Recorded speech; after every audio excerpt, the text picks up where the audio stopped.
दफा सॉल्व हो गया, बगैर किसी मसले के सॉल्व हो गया। अच्छा जावेद, आप मुझे फिर क्वेश्चन का रेफरेंस देते हैं, आप कौन से क्वेश्चन में कह रहे हैं कि मैंने कुछ बताना था। मेरा नहीं ख्याल कल वाले लेक्चर में कोई ऐसी चीज थी जिसको मैंने अपडेट करना था। कल वाले क्वेश्चन में हम सारी चीजें कंप्लीट करके वाइंड अप करके मेरे हाथ हमने खत्म किया था। चलें जी, जेबा मुझे जरा बताएंगी क्या पॉइंट्स थे। हो सकता है उनमें से एक पॉइंट वो भी हो जो मैं चाह रही हूँ कि आप लोग पूछें। .7 में इशू था, बिल्कुल ठीक है, और इतना ही होना, यही होना चाहिए था। .7 में थोड़ी प्रॉब्लम आ रही है, एमन भी कह रही है .7 में, बाकी सब चीजें फिर भी थोड़ी मतलब वो है मसले वाली, ऐसा सच नहीं है। .7 वाला पॉइंट ही मैंने बेसिकली आपसे डिस्कस करना था, ठीक है। वो क्या कह रहा है, बाकी सब चीजें तो बड़ी सिंपल है, एक दफा नजर मारते हैं, ठीक है। जिनका हो गया वेल एंड गुड, जिनका नहीं हुआ, मैंने वैसे एक पॉइंट एक्सप्लेन करना था, बट आई वांटेड टू सी कि how many people do the right thing. और अब्दुल्ला और मुनीबा मुझे सही सही बताएंगे, खुद से सही हुआ या पीछे देखा तो फिर समझ में आई, सोल्यूशन देखा तो फिर समझ में आई। हाँ अच्छा जी, जेबा पू यही एक जो उन्होंने मैं चाह रही थी ना कि सवाल ना पूछा जाए, वही पूछा उन्होंने। चलें जी, जरा रीड कर लेते हैं सवाल को। Tennis trading limited was incorporated on 1st September 2018 and would start trading from the month of October। समझ में आ गई बात कि हमने अभी बिजनेस स्टार्ट करना है, मतलब स्टार्ट कर लिया 1 सितंबर को, लेकिन हमने ऐसा ट्रेडिंग नहीं की, सेल्स वगैरह हमारी नहीं हुई है ना। तो मंथ्स मेंशन करने की जरूरत क्या है अब्दुल्ला? मंथ्स मेंशन करने की जरूरत क्या है आपको, जो है मतलब साफ उन्होंने साफ बताया हुआ है कौन से महीने में क्या काम हो रहा है, तो what else do you need? और किस चीज में आपको मंथ्स की जरूरत है? मतलब आई एम सॉरी, मतलब मंथ्स मेंशन करने की जरूरत तो है, लेकिन कहाँ नहीं मेंशन हुए हुए ये बता दें, मतलब उनको अलग से और कहाँ मेंशन करना चाहिए, नहीं हर जगह हर चीज क्लियर कट गिवन है, ठीक है। तो अक्टूबर 2018 से उन्होंने सेल्स बेसिकली स्टार्ट करनी है, ठीक है। As a part of planning and budgeting process the management has developed the following estimates. तो पहला तो उसने आपको बता दिया कि purchase of property plant and property equipment and motor vehicle है, तो ये पेमेंट्स हो गई। आपने कैश फ्लो बजट जो है, आपने कैश बजट बनाना है, ठीक है। तो कौन से महीने की ये पेमेंट्स है, तो सितंबर के महीने की 5, 2 एंड 1.2 मिलियन आप इकट्ठा लिखें या अलग अलग करके बताएं, ये पेमेंट्स में आ जाएगा, ठीक है। फिर वो आ रहा है projected sales for October is ₹12 million. तो आपको ये बात पता है ना, सितंबर में कोई सेल्स नहीं होनी है ना, सितंबर में कोई सेल्स नहीं होनी। आपके पास जो सेल्स होनी है वो कब से ऑनवर्ड्स होनी है, वो होनी है अक्टूबर ऑनवर्ड्स, राइट। तो अक्टूबर की सेल्स उसने आपको बता दी 12 मिलियन है, और उसके बाद sales would increase by 2.5 million per month till January 2019। तो एक काम करते हैं, जिस हद तक हम सोल्यूशन बहुत सिंपल है, जिस हद तक हम उसको देख सकते हैं, तो मैं वहां से करती रहती हूँ कंपैरिजन, ताकि अगर किसी को कोई प्रॉब्लम हो तो हम वहीं पे डिस्कस करें। अदरवाइज वो काफी सिंपल हद तक मतलब उसकी ये मतलब जो हमारे पास वर्किंग्स है वो है, ठीक है। तो हमें ये आ गया, पता लग गया, ये अक्टूबर की सेल्स हो गई, सितंबर की नहीं, ये अक्टूबर की है, ठीक है। 12 मिलियन अक्टूबर की है, फिर वो कह रहा है कि 2.5 मिलियन से वो इंक्रीज करेगा एवरी मंथ टिल जनवरी। तो 2.5, 12.2.5, फिर 14.5.2 प्लस 2.5 और 17 प्लस 2.5। क्लियर होगी बात? और जनवरी के महीने की, वो फरवरी की बात कर रहा है, फरवरी 2019 ऑनवर्ड्स क्या होगा, sales would be 25 million per month constant. तो एक ही महीना हमारा है सितंबर से लेके फरवरी तक का ही आपने बनाना है, तो फरवरी की आपने सेल्स लिख दी 25 मिलियन, ठीक है। Cash sales is estimated at 30% of the total sales. अब ये जरा हम आते हैं अपने पास किधर, अपने कैश बजट पे, ठीक है। कैश बजट पे जब हम आते हैं तो सबसे पहली बात तो ये कि जो 30% और टोटल सेल्स है वो तो हमें फौरन से उसी महीने रिसीव हो जाएगा, है ना। यानी कि अक्टूबर के महीने से हमारी कैश सेल्स रिसीव होना शुरू हो जाएंगी। तो क्या होगा, 12 मिलियन का 30%, है ना। फिर 12 प्लस 2.5, 14.5 का 30%, फिर 17 का 30%, so on and so fourth. तो ये कैश सेल्स का तो कोई मसला है ही नहीं, होपफुली, है ना। फिर हम आते हैं जरा क्रेडिट सेल्स पे। क्रेडिट सेल्स से जो हमें पैसे रिसीव होने हैं, credit customers are expected to pay within 1 month of the sales. तो इसका क्या मतलब हुआ, अक्टूबर की सेल के पैसे हमें कब मिलेंगे, नवंबर में। तो हमें क्रेडिट सेल से पैसे कब रिसीव होना शुरू होंगे? नवंबर 2018 से देखें आपको क्रेडिट कस्टमर जो रिसीट फ्रॉम डेटर्स है वो आपको होना शुरू हो गया, ठीक है। और कितना होगा? अब अंडरस्टूड सी बात है, क्या अंडरस्टूड सी बात है? अक्टूबर के 12 मिलियन की सेल है, ठीक है, 12 मिलियन का 70% हो गया credit sale, simple as that, है ना। 70%, 12 मिलियन का 70% आप स्टार्ट करेंगे, फिर 14.5 मिलियन का 70%, बस फर्क ये होगा कि वो एक महीने बाद आपको रिसीव होना शुरू है। मुझे ये बात बता दीजिए, क्या कैश सेल्स और रिसीट्स फ्रॉम कस्टमर्स में किसी को कोई प्रॉब्लम? इत्तेफाक से वो सारी चीजें इसी ऑर्डर में चल रही हैं, क्वेश्चन भी इसी ऑर्डर में लेके चल रहा है, होपफुली इसमें किसी को कोई प्रॉब्लम नहीं है, ठीक है। अच्छा जी, फिर उसके बाद हम आते हैं, फिर तो ये कमीशन की बात है। मैं काम ये करती हूँ, मैं इस चीज को हाईलाइट कर देती हूँ कि ये पॉइंट्स हमारे हो गए हैं और हमें इन चीजों को डिस्कस करने की अभी जरूरत नहीं है, ठीक है। तो ये मैंने हाईलाइट कर दिया, these things are done, right. आगे चलते हैं, फिर वो कह रहा है 80% of the credit sales would be generated by salesman who would receive 5% commission on sales. ये पेमेंट हो गई, है ना। The commission is payable in the following month after sales. तो अगेन कमीशन की पेमेंट भी कब से शुरू होगी? सेल्स आपकी स्टार्ट हुई है अक्टूबर से, अक्टूबर के सेल्स की कमीशन पे होगा नवंबर में, ठीक है। तो नवंबर, दिसंबर, जनवरी, फरवरी आपने इस तरीके से पेमेंट करनी है।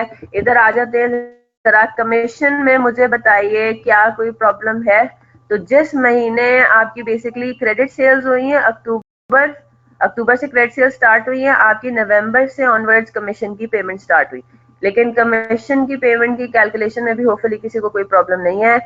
80% ऑफ क्रेडिट सेल्स, तो क्रेडिट सेल्स थी 70%, 70% का आगे 80% किया, उनको 5% पे करना है, सिंपल एज दैट, राइट।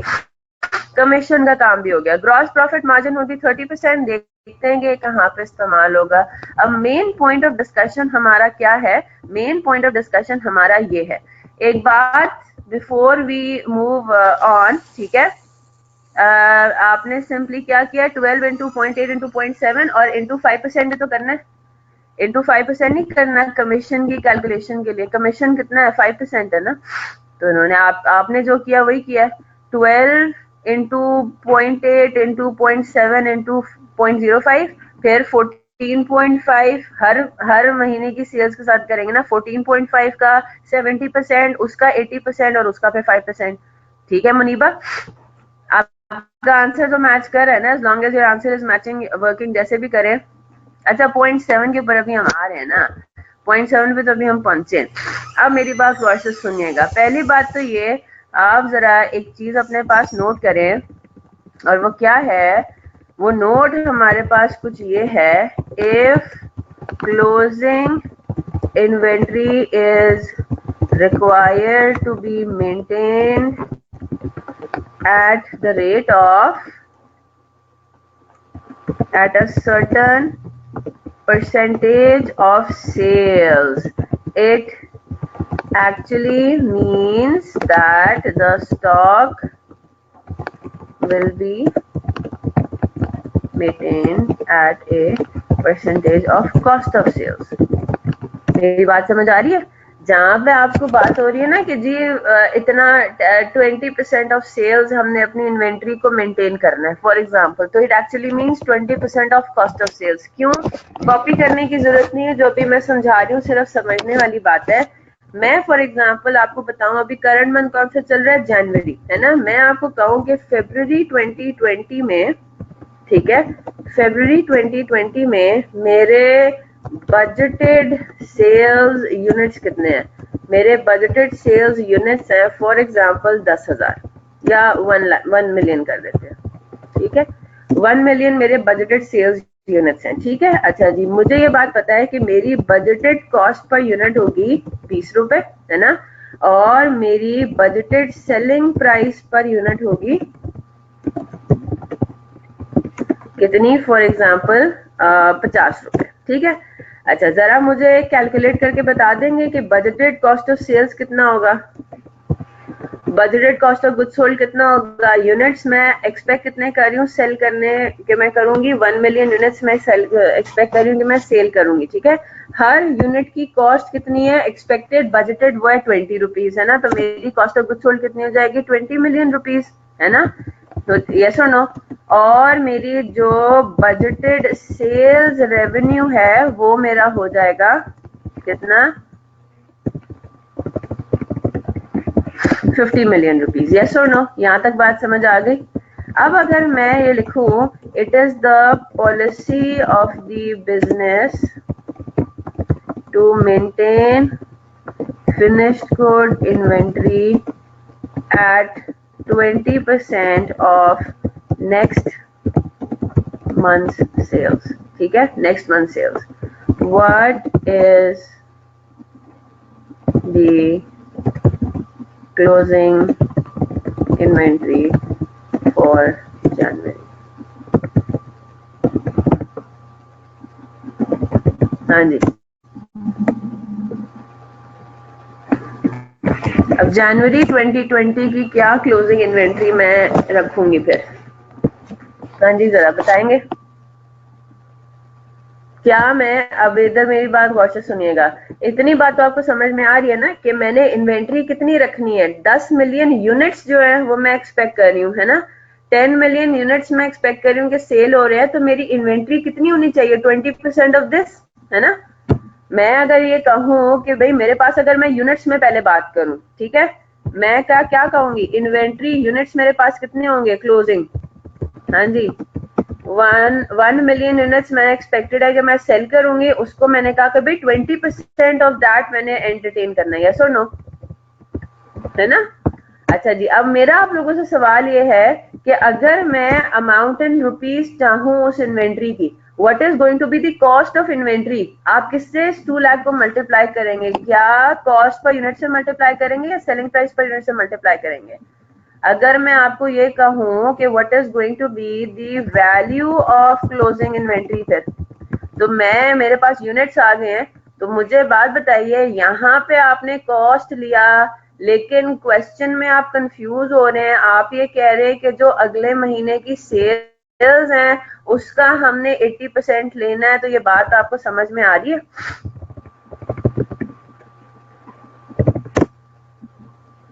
हाँ जी, बात आपको समझ में आ रही है या नहीं?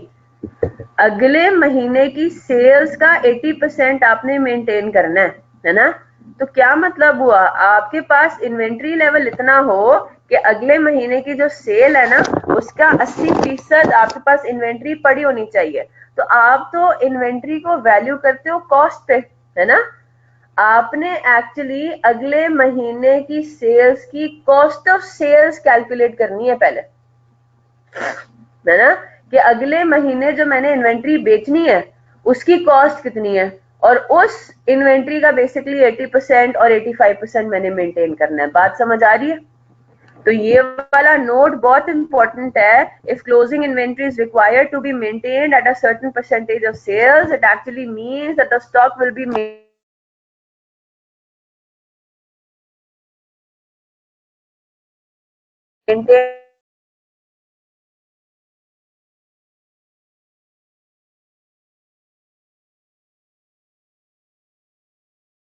So it actually means what? It actually means that the stock has to be maintained at that percentage of cost of sales.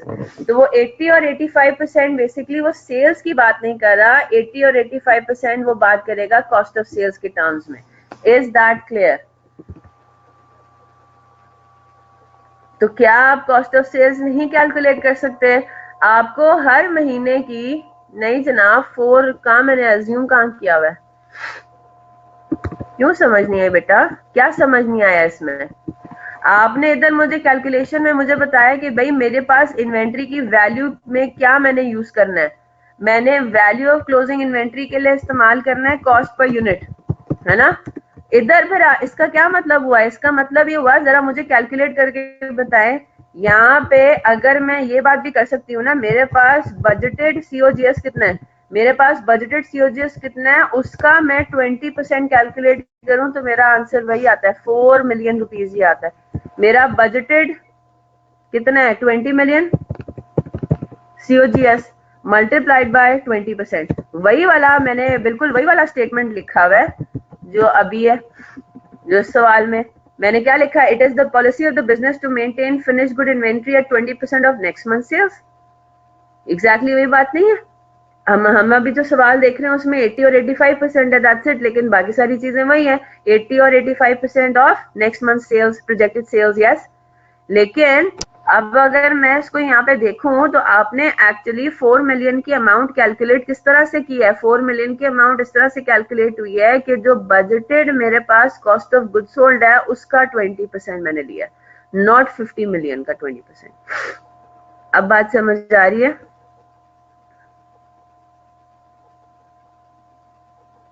नहीं, सेम क्या है? सेम क्या है? सेम ही तो आएगा हमेशा। मैं यूनिट्स को मल्टीप्लाई करूं कॉस्ट से, या मैं सीधा सीधा कॉस्ट ऑफ गुड्स सोल्ड को 20% ले लूं, एक ही कॉन्सेप्ट है बेसिकली साइम। यही तो मैं आपको बात समझाने की कोशिश कर रही हूँ कि ये 4 मिलियन एक्चुअली किस तरह से आया। अगले महीने की जो इन्वेंट्री की कॉस्ट है जो मैंने बेचनी है, मैं इन्वेंट्री को हमेशा वैल्यू करती हूँ at cost, not at selling price. बात समझ आ रही है? तो अगले महीने जो मैंने इन्वेंट्री बेचनी है उसकी सेल्स वैल्यू है 50 मिलियन। अगले महीने की सेल्स जो मैं एक्सपेक्ट कर रही हूँ, बजटेड सेल्स है, वो है 50 मिलियन। और जो सेल मैं कर रही हूँ उसकी जो कॉस्ट ऑफ गुड सोल्ड है वो है 20 मिलियन। ठीक है? तो मैं अगर ये बात कहूँ कि मैंने जी 20% ऑफ नेक्स्ट मंथ सेल्स मैंने इन्वेंट्री मेंटेन करनी है, तो आपको ये बात पता है कि inventory is always maintained at cost, it is never valued at sales price, is it? Unless कि lower of cost और NRV में NRV lower हो। मेरी बात समझ आ रही है? तो हमारे पास क्या सिनेरियो होता है? Inventory is to be valued at cost. तो हम लोग क्या करेंगे? इसका मतलब ही हुआ अगले महीने जो इन्वेंट्री बेचनी है उसकी सेल्स वैल्यू नहीं पिक करेंगे, उसकी कॉस्ट पिक करेंगे। हम ये देख रहे हैं कि अगले महीने जो हम इन्वेंट्री बेचेंगे उसकी कॉस्ट क्या है। ठीक है? तो उतनी की बेसिकली 20% आपने इन्वेंट्री मेंटेन करनी है। तो साइम ये इसलिए सेम नहीं है कि सीओजीएस से मतलब सेम है इसलिए हमेशा सेम ही आएगा, इसलिए कॉस्ट ऑफ गुड सोल्ड के थ्रू। अब हमें इस सवाल में इन्होंने यूनिट्स तो दिए हुए नहीं है कि नहीं? इन्होंने इस सवाल में हमें सेल्स के यूनिट्स तो नहीं दिए हुए, और किसी भी सवाल में हम देखते हैं ज्यादातर सवालों में बजटिंग के हमें सेल्स के यूनिट्स नहीं दिए हुए होंगे। तो फिर हमारे पास क्या ऑप्शन बचा? फिर तो हमें कॉस्ट ऑफ गुड सोल्ड को ही कैलकुलेट करके उसके ऊपर ही सीधा सीधा परसेंटेज अप्लाई करने की जरूरत पड़ेगी। अब बात समझ आ रही है? आपका इन एनी केस अब बस आपने ये अंडरलाइन रूल अपने पास लिख लेना है और अपने इसको पल्लू से बांध लेना है। ठीक है? टाई से बांध लेना है अपने। अगर हम सेल के यूनिट्स, बेटा सेल के यूनिट सवाल में नहीं दिए जाते। ठीक है?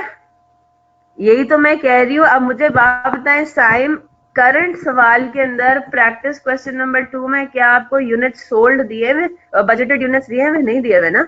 आपको बजटेड यूनिट्स नहीं दिए होंगे। ये तो मैंने आपको सिर्फ समझाने के लिए, आप लोगों की कॉन्सेप्ट बिल्डिंग के लिए आपको बताया कि अगर आपको सीधे तरीके से बातें बताई जाती तो फिर आप किस तरह से कैलकुलेट करते इन्वेंट्री की फिगर। तो आप करते कि भाई यूनिट्स के हिसाब से चलते, तो पहले यूनिट्स का 20% लिया और फिर उसको मल्टीप्लाई कर दिया कॉस्ट पर यूनिट से, तो आपके पास आ गई कॉस्ट ऑफ इन्वेंट्री जो भी आपने होल्ड करनी है 20% के हिसाब से। Is that clear? लेकिन मसला ये है कि आपको ना यूनिट दिए होंगे, ना यूनिट्स दिए होंगे, ना ही आपको कॉस्ट पर यूनिट दिया होगा। तो फिर आपने किस तरीके से चलना है? अगले महीने की सेल्स वैल्यू नहीं पिक करेंगे, अगले महीने की कॉस्ट ऑफ सेल्स। दोनों करस्पॉन्ड करते हैं ना एक दूसरे से। कॉस्ट ऑफ गुड सोल्ड क्या होता है कि मैंने जो इन्वेंट्री बेचनी है उसकी उसकी कॉस्ट क्या होगी। ठीक है? जो मैंने इन्वेंट्री बेचनी है उसकी सेल्स क्या होगी, वो तो सेल्स रेवेन्यू हो गया बजटेड, राइट?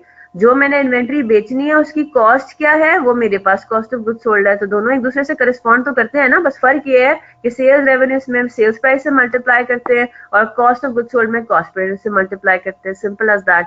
तो अब इसके ऊपर मैं और फर्दर कोई डिस्कशन नहीं कर रही, ये रूल आप अपने पास लिख लेंगे कि this actually means a certain percentage of cost of good sold, that's it. ठीक है? तो TTL would maintain inventory at 80% of the projected sale of the following month, लिखा हमेशा इसी तरह से जाएगा।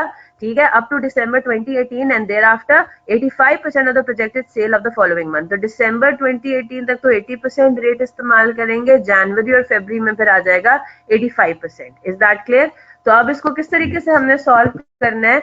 हमारे पास क्या गिवन है, हमें महीनों, हर महीने की सेल्स का पता लग गया ना, अक्टूबर, नवंबर, दिसंबर, जनवरी फरवरी, राइट। हमें हर महीने की सेल्स का पता लग गया है और वो सेल्स हमारे पास क्या क्या है उन्होंने हमें बता दिया। अक्टूबर में तो 12 मिलियन था, फिर उसके बाद 12 प्लस 2.5 हो गया, प्लस 2.5, ठीक है। और ये जनवरी तक इसी तरह से चला, हम अप टू 2 डेसिमल प्लेसेस इसको ले रहे हैं, बल्कि 1 डेसिमल प्लेस ही चलेगा। और फरवरी में वो कह रहा है कि 25 मिलियन आपकी सेल्स हो जानी है, ठीक है। तो हमें अब क्या करना है, हर महीने की कॉस्ट ऑफ सेल्स के बारे में बात करनी है। तो जरा इसको पहले, हमने सितंबर का भी तो काम करना है ना, लेकिन सितंबर में क्या है, जीरो सेल्स है ना, क्योंकि सितंबर में कोई सेल्स तो ही नहीं। अच्छा जी, अगर मैं आपको कहूँ कि अच्छा हर महीने की कॉस्ट ऑफ सेल्स क्या है, अक्टूबर में जो मैंने इन्वेंट्री बेची है उसकी सेल्स वैल्यू है 12 मिलियन। तो जो अक्टूबर, सॉरी, बेचूंगी, राइट, जो अक्टूबर में मैं इन्वेंट्री बेचूंगी 12 मिलियन की, उसकी कॉस्ट ऑफ सेल्स कितनी होगी। आपको इसने क्या दे दिया है, ग्रॉस प्रॉफिट मार्जिन नहीं दिया हुआ 30%। क्या आप इसकी कॉस्ट ऑफ सेल्स नहीं कैलकुलेट कर सकते हैं? बिल्कुल कैलकुलेट कर सकते हैं। मार्जिन दिया हुआ है, मार्जिन के केस में क्या होता है, सेलिंग प्राइस हमारी हो जाती है 100, है ना, और हमारी कॉस्ट हो जाती है 70। यस और नो? ठीक है, सेलिंग प्राइस हमारी 100% रिप्रेजेंट करेगी और कॉस्ट हमारी हो जाएगी 70। तो क्या आप गिवन अमाउंट, रिक्वायर्ड अमाउंट, वो जो FAR 1 में और पहले पढ़ा हुआ है, आप उससे नहीं सॉल्व कर सकते? बिल्कुल कर सकते हैं। 12 मिलियन रिप्रेजेंट्स 100%, तो 70% कितना रिप्रेजेंट करेगा, अप टू 2 डेसिमल प्लेसेस ले लेंगे 8.4। Is that clear? इसी तरह से 14.5 रिप्रेजेंट्स 100%, तो आपने 70% लेना है। आपके पास हर महीने की क्या आ जाएगी, कॉस्ट ऑफ सेल्स आ जाएगी। यस और नो? ये आ गई बात। इसको भी मैंने एक अंडरलाइन लगाई, लाइन लगाई, और ये मैंने अपने पास कैलकुलेशन करके लिखी, ठीक है। अच्छा जी, इसको मैंने, इसका मैं आपको जनरल फॉर्मूला भी लिख देती हूँ, सेल्स डिवाइडेड बाय 100 इंटू 70। हर सिनेरियो में हर महीने का ये कर दिया। अब वो क्या कह रहे हैं, अब जरा वापस से आते हैं अपने पास। वो क्या कह रहा है, TTL would maintain inventory at 80% of the projected sale of the following months। यहीं पे रुक जाएंगे, अप टू दिसंबर 2018, यहीं पे रुक जाएंगे, ठीक है। अब हम जरा सितंबर से काम शुरू करेंगे ना, क्योंकि सितंबर के महीने के बाद अक्टूबर से सेल्स शुरू होनी है। तो आपने क्या करना है, सितंबर के एंड पे आपने इतनी इन्वेंट्री रखनी है जो अगले सेल का 80% कवर कर ले। यही बात हुई ना। वो कह रहा है कि अगले महीने जितनी सेल होनी है ना, पिछले महीने के एंड पे उस इन्वेंट्री मेंटेन करें उसका 80%। तो उसका क्या मतलब हुआ, हम यहाँ पे बात करेंगे क्लोजिंग इन्वेंट्री की, है ना। सितंबर के महीने की क्लोजिंग इन्वेंट्री होगी, और वो कितनी होगी, वो होगी 8.4 मिलियन का 80%। अब बताएं, बात समझ आ रही है, यस और नो? क्लिक कर रही है बात सबको? अच्छा, इन्होंने हमें क्या मार्च की भी दी हुई है इंफॉर्मेशन। इन्होंने हमें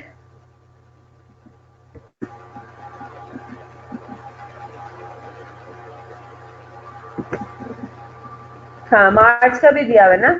मार्च का भी हमें पता है ना, मार्च की सेल्स भी हमें यूज करनी है। क्यों यूज करनी है, फरवरी का क्लोजिंग इन्वेंट्री निकालने के लिए। मार्च की भी तो 25 होगी ना। वो कह रहे हैं कि फरवरी ऑनवर्ड्स जो है ना, वो 25 मिलियन सेल्स होंगी। तो हम जरा कॉस्ट ऑफ सेल्स मार्च की भी लिखेंगे, क्यों, वो बस समझ में आ जाएगी अभी बात। Is that clear? Closing inventory क्या होगा, next month COGS multiplied by 80 या मल्टीप्लाइड बाय 85, है ना। 80% और 85%। आई होप दैट्स क्लियर, ठीक है। जिस महीने 80% लगाना है 80% लगाएंगे, जिस महीने 85% लगाना है 85% लगाएंगे। सितंबर से हम अपना काम शुरू कर रहे हैं, तो सितंबर के महीने में आपने फॉलोइंग मंथ की कॉस्ट ऑफ सेल्स का 80% मेंटेन करना है, ठीक है। इसी तरह से अक्टूबर के महीने में फॉलोइंग मंथ, अक्टूबर का अगला क्या, अक्टूबर के एंड पे क्लोजिंग इन्वेंट्री हमारी क्या होगी, नवंबर का अगेन 80%। Is that clear? ठीक है, तो वो आ जाएगा 8.12। नवंबर के महीने में, नवंबर एंड पे क्लोजिंग इन्वेंट्री आपकी कितनी मेंटेन होगी, दिसंबर का 80%। जी जी जी, बताइए जरा, दिसंबर का 80% हो गया। बेटा 20% इस मंथ का क्यों करेंगे, बस 80% इन्वेंट्री है। ये पेमेंट थोड़ी हो रही है। वो तो पेमेंट में होती है कि 80% उस टाइम पेमेंट कर दी है, 20% इधर कर दी। वो तो परचेज में करेंगे ना। ये तो अभी हम इन्वेंट्री मेंटेन कर रहे हैं, इन्वेंट्री मेंटेन करनी है 80%, दैट्स इट। इसमें 80-20 वाली कोई बात ही नहीं है, ठीक है।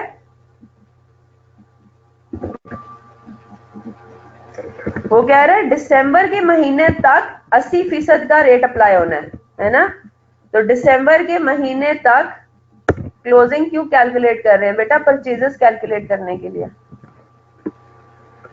परचेजेस नहीं आपने निकालनी, पेमेंट कैलकुलेट करने के लिए। हाँ जी, आपको परचेजेस की फिगर नहीं चाहिए? डायरेक्ट परचेज कैसे निकालेंगे आप मुझे बता दें।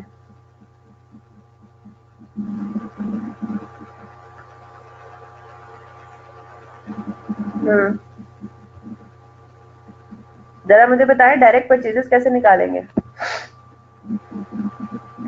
आप जरा बताएं अपने चैट बॉक्स में, तो फिर हम उसको देख लेते हैं। हो सकता है डायरेक्ट परचेजेस कैलकुलेट करने का कोई तरीका हो।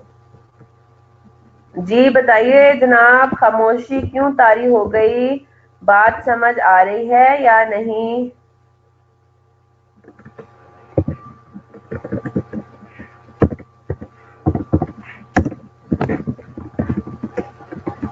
ठीक है, और फरवरी के महीने तक हमने काम करना है।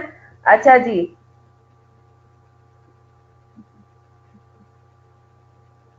फरवरी के महीने तक का हमें काम करना है ना।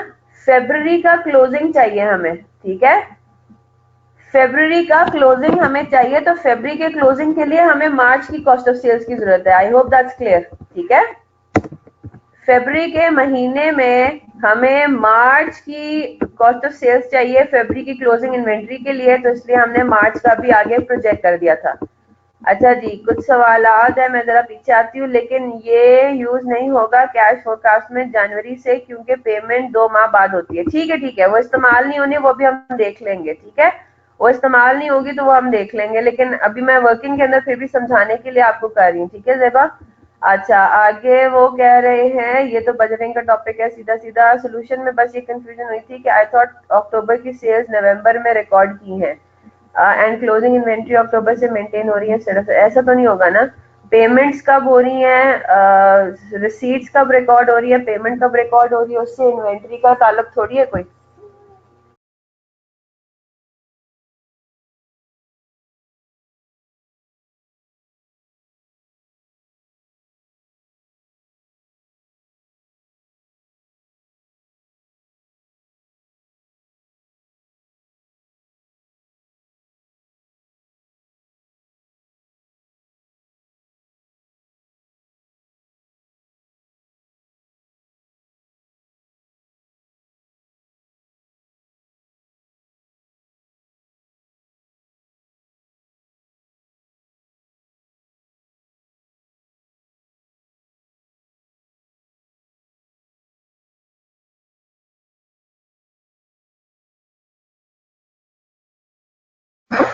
हाँ जी, ठीक है, बात समझ आ गई अब। तो आपने जरा चीजों को देखना है, ठीक है ठीक है। अब आई होप सबको बात क्लियर है, ठीक है। चलें जी, अब हमें बेसिकली निकालना है कि हाँ जी मुनीबा, आपने क्या कह रही हैं? अब मैंने आपने बता दिया वर्किंग, क्या वर्किंग बताइए जरा, देखते हैं क्या आपका है पॉइंट। आपने कहा, एक सेकेंड किधर गया, डायरेक्ट परचेज निकालें। 14.5 इंटू 14.5 क्या है? 14.5 तो सेल्स है। सेल्स का 80% का 70%। बेटा आप तो सेल्स की कैलकुलेशन कर रहे हो। सेल्स का 80% इंटू 70% कॉस्ट ऑफ सेल्स हो गई, plus 12 multiplied by 20 multiplied by 70%। नहीं, मुझे आपकी कैलकुलेशन समझ में नहीं आई। अच्छा चलें ठीक है, आपने जिस तरह से वर्कआउट किया, as long as your answer is correct, it's fine, ठीक है। तो हम बेसिकली ये कर क्यों रहे हैं? ताकि हम अपनी परचेजेस निकालें, ठीक है। और परचेजेस के लिए हम क्या फिर अपना फॉर्मूला यूज करते हैं, cost of goods sold is equal to opening inventory plus purchases, ठीक है, माइनस क्लोजिंग इन्वेंट्री। यही होता है ना हमारा फॉर्मूला। तो हमें क्या पता है? हमें कॉस्ट ऑफ गुड्स सोल्ड पता लग गया है, हमें ओपनिंग इन्वेंट्री और क्लोजिंग इन्वेंट्री पता लग जाएगा तो हम परचेजेस आराम से निकाल सकते हैं। तो ओपनिंग इन्वेंट्री जो है वो हम क्लोजिंग इन्वेंट्री को यूज करके निकालेंगे ना। सितंबर के महीने की ओपनिंग इन्वेंट्री थी 0, ठीक है। अक्टूबर के महीने की ओपनिंग इन्वेंट्री कितनी थी? सितंबर वाली क्लोजिंग, है ना। ये तो अब आसान हो गया। Is that clear? तो हर महीने का जो सब्सिक्वेंट मंथ है उसका जो क्लोजिंग इन्वेंट्री वो सब्सिक्वेंट मंथ की ओपनिंग बन जाएगी, सिंपल एज दैट। तो नवंबर की ये हो गई, इसकी हो गई 9.52, जनवरी की हो गई ये, और फरवरी की हो गई ये, ठीक है। अब हम जरा देखते हैं कि भाई परचेजेस हमारी कितनी निकलती हैं। तो जरा परचेजेस को वर्कआउट करते हैं। परचेजेस की फिगर कैसे कैलकुलेट होगी? कॉस्ट ऑफ गुड्स सोल्ड में हम माइनस करेंगे ओपनिंग इन्वेंट्री और ऐड करेंगे क्लोजिंग इन्वेंट्री, ठीक है। ये हमारे पास फॉर्मूला बनता है। जल्दी से मैं इसको करती हूँ। सितंबर के महीने में हम क्या परचेजेस करेंगे? ऑब्वियसली बात है करेंगे। कॉस्ट ऑफ गुड्स सोल्ड तो हमारा कुछ भी नहीं था, है ना। कॉस्ट ऑफ सेल्स कुछ भी नहीं था। हम उसमें से माइनस कर रहे हैं ओपनिंग और प्लस कर रहे हैं क्लोजिंग, यानी कि हमें 6.72 मिलियन परचेज करना है, ठीक है। यहाँ तक बात समझ आ गई? परचेजेस निकाला, पेमेंट अभी नहीं निकाला। तो सितंबर के महीने में हम परचेजेस करेंगे ना, हमें क्लोजिंग इन्वेंट्री चाहिए 6.72 मिलियन। तो करंट मंथ में सितंबर के महीने में हमने 6.72 मिलियन ही, इसका मतलब है खरीदना तो है, क्योंकि अभी तक हमारा बिजनेस कोई सेटअप नहीं हुआ हुआ था, राइट। जब हम ये फॉर्मूला अप्लाई करते हैं बाकी सारे महीनों पे तो हमारे पास ये आंसर्स आ जाते हैं परचेजेस की। अब जरा आते हैं पेमेंट की टर्म्स पे। जरा पेमेंट्स के ऊपर आते हैं कि पेमेंट के बारे में क्वेश्चन क्या कहता है। All purchase of inventories would be on 2 months credit. तो इसका क्या मतलब होगा? इसका मतलब ये होगा कि अब हम जब पेमेंट टू क्रेडिटर की बात करेंगे तो सितंबर के महीने में जो 6.72 मिलियन आपने खरीदा है वो उसकी पेमेंट कब होगी? अक्टूबर नवंबर में जाके, है ना। तो 6.72 मिलियन की पेमेंट हो रही है नवंबर में जाके, और उसके बाद मतलब वही आगे कैरी फॉरवर्ड हो रहा है। इसका मतलब है ये 9.8 मिलियन हो रहा है पे दिसंबर में। जनवरी में पेमेंट हो रही है 11.55 की, और फरवरी में पेमेंट हो रही है 13.3 की। That's it. 17.61 और 17.5 की पेमेंट जो है वो मार्च अप्रैल में होगी, और उसका हमने कैश बजट नहीं बनाना। Is that clear? तो मार्च का हमारे पास क्या हो जाएगा? Not applicable. यहाँ तक अब बात समझ में आ गई जी? सना, क्रिस्टल क्लियर हो गया बच्चे? आपको भी प्रॉब्लम था इसमें? समरा, शाजेब, जेबा, इज दैट क्लियर? साइम बेटा समझ आ गई? मुनीबा, शाहरुख, मोहम्मद बिलाल, जावेद, हसन जावेद, हसनैन, गुलाम मोहम्मद, आसिफ, अनस। अनस बच्चे क्लियर है? और मैंने कल आपको कहा था कि आपने क्लास के बाद रुकना है, आप रुके ही नहीं। मैंने आपको समझाना था पॉइंट। एमन, अब्दुल्ला, मोहसिन, क्रिस्टल क्लियर हो गया? और बताएं इस क्वेश्चन में और कहाँ प्रॉब्लम थी?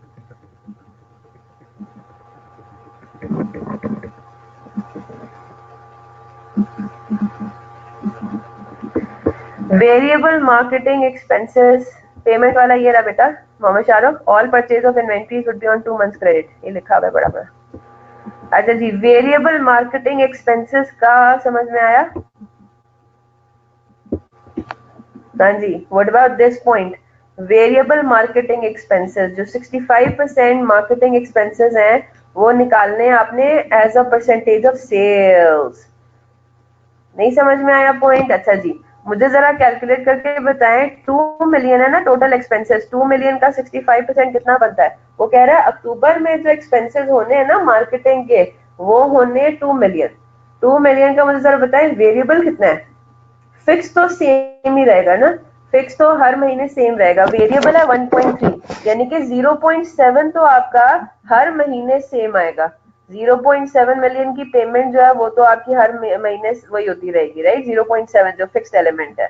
जो 1.3 है उसका जरा हम देखते हैं। 1.3 जो है वो 1.3 होगा सिर्फ और सिर्फ अक्टूबर में। क्यों? क्योंकि वो रिलेट करता है आपकी सेल्स के लेवल पे। अब मुझे बात बताएं, मैं अगर इसी चीज को यहाँ पे अब जरा रिप्रोड्यूस करती हूँ, ठीक है। मेरे सितंबर, अक्टूबर, नवंबर, दिसंबर, जनवरी, फरवरी की सेल्स हैं ये। अच्छा जी, मैं यहाँ पे निकालूं जी, मेरे पास वेरिएबल मार्केटिंग एक्सपेंसेस कितने इनकर हुए अक्टूबर के महीने में? मैंने इनकर किए 1.3 मिलियन। यस, ठीक है। क्या मैं पर रुपी ऑफ सेल नहीं निकाल सकती कि मेरे पास वेरिएबल मार्केटिंग एक्सपेंस पर,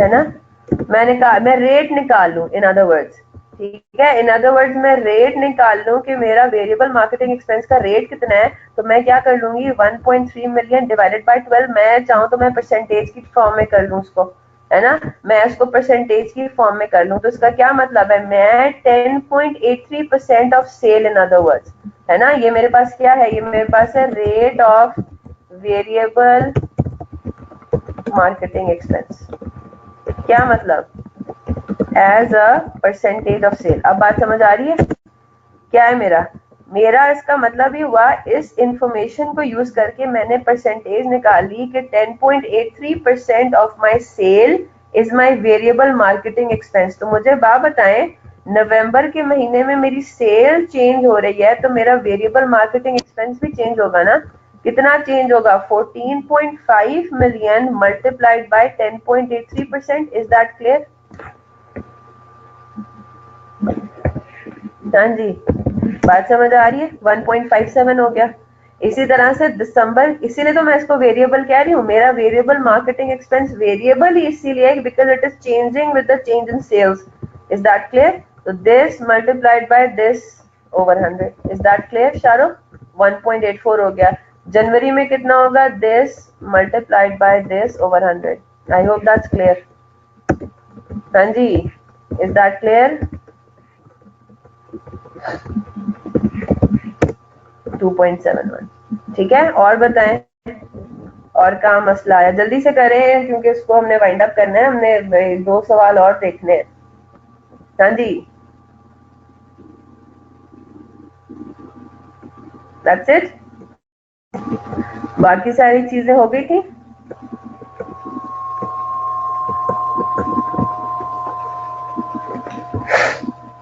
इंटरेस्ट का पॉइंट क्या कह रहा है, जी बिल्कुल, 2 मिलियन अक्टूबर में हुए थे तो हमने उसका रेट जो है वो अक्टूबर की सेल को यूज करके, लेकिन वैसे तो रेट सेम है हर महीने का ना, रेट तो हर महीने का सेम होगा। वेरिएबल को हम वेरिएबल क्यों कह रहे हैं, क्योंकि अगर मेरी सेल्स में इंक्रीज या डिक्रीज आएगा तो मेरे वेरिएबल मार्केटिंग एक्सपेंसेस में भी इंक्रीज या डिक्रीज आएगा। आई होप दैट्स क्लियर।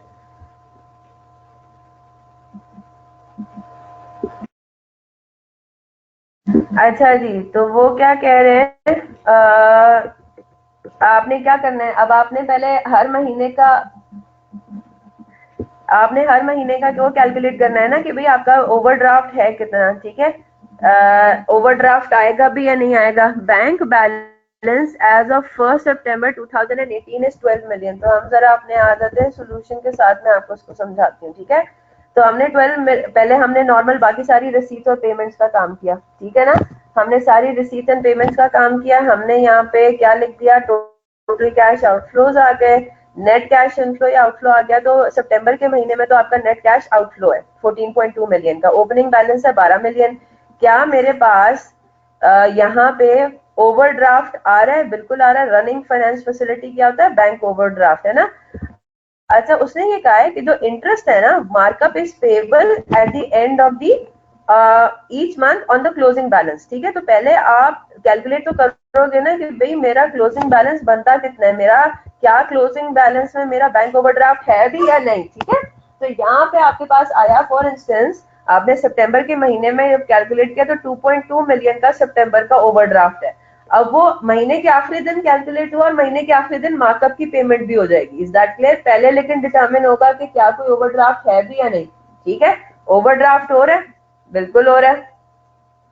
तो बेटा पहले हम, यही तो मैं आपको बता रही हूँ, पहले हम देखें तो सही कि ओवरड्राफ्ट है कितना, मार्कअप किस पे अप्लाई करना है, ओवरड्राफ्ट के बैलेंस पे अप्लाई करना है ना। तो पहले कैलकुलेट तो करेंगे कि महीने के एंड पे ओवरड्राफ्ट बनता कितना है क्लोजिंग पे, इज दैट क्लियर?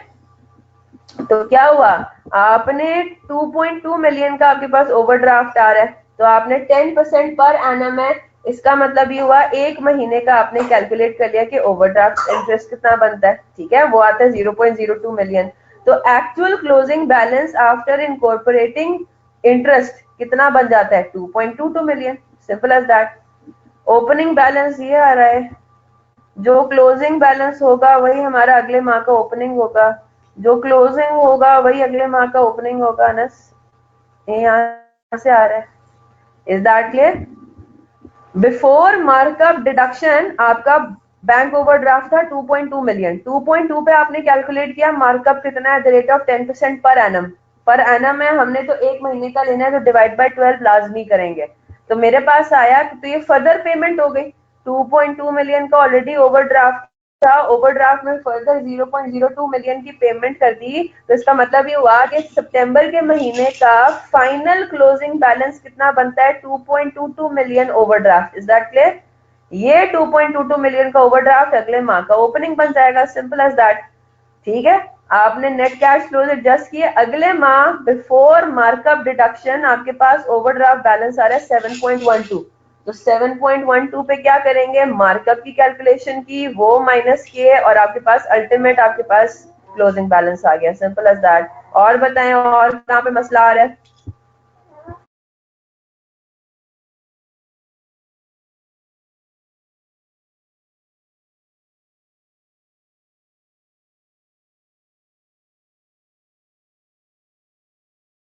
चलें आगे चलें, इस क्वेश्चन को अब मैं क्लोज कर रही हूँ।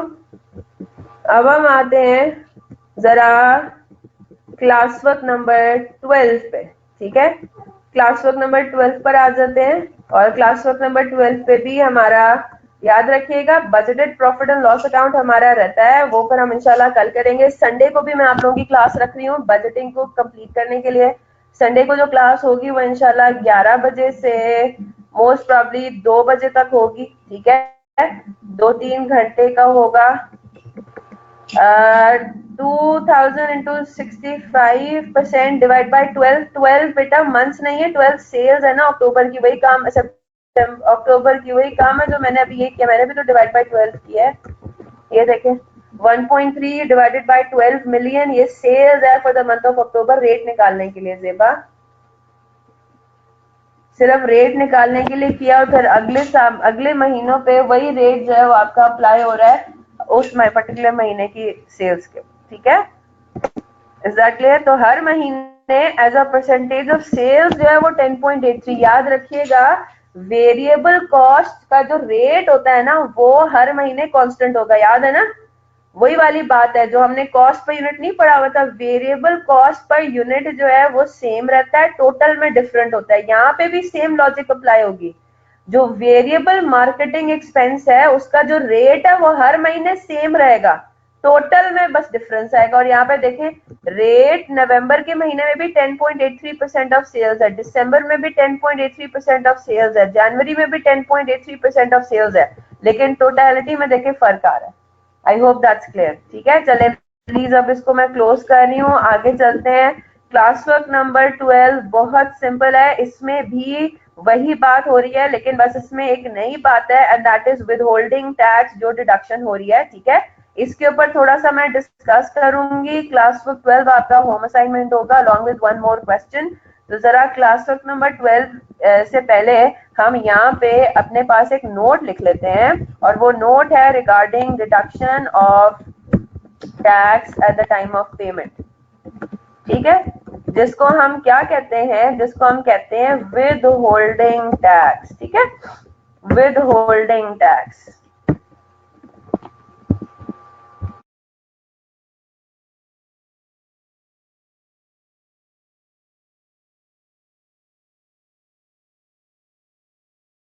पहले ये नोट करेंगे जो मैं लिखवा रही हूँ, उसके बाद हम आगे चलेंगे। ठीक है,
Just give me a minute. I'll be right back.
अच्छा जी, इसको जरा नहीं नहीं नहीं, इसको जरा आप ठीक कर लें।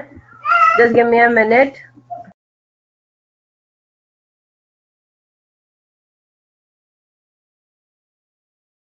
वही मैं चेक करी थी, मैंने आपको उसका दूसरे का लिखवा दिया है। The rate of will be amount of gross sales, ठीक है, on the amount of sales कर रिसीट्स करते हैं इसको। इसको जरा करेक्शन कर दीजिए। In case of sales, if the customers deduct withholding tax at the time of payment, the rate of tax will be applied on the amount of receipts rather than on the amount of sales, ठीक है, rather than on the amount of sales। जरा ये copy कीजिए, फिर मैं आपको ये बात समझाऊंगी। बैड डेट्स वाला पॉइंट दूसरा है, उसको मैं बाद में आपको एक्सप्लेन करूंगी। ये करेक्शन कर लें, फिर मुझे डन लिख दीजिएगा।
चलें जी, अब इसके अंदर पॉइंट क्या है।